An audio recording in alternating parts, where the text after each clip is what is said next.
Ja 47-44 eli puhdas nolla Xille ja Eijalle. Ja muistakaapa kilpailijat, menette toimiston vastakkaista seinää radalle ja poistuisi sitten toimiston kautta, nimittäin ettei siellä tule niitä törmäyksiä koirien kanssa. Eli kilpailijat menevät radalle tuolta vastakkaisen seinän kautta, eli sieltä puolelta missä se lähtökin on.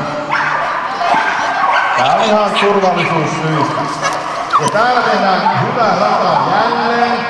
Tämä tietää hyvää kisaa, nyt ei ole kuin itse järjestelen, mutta kova taso on hyvä.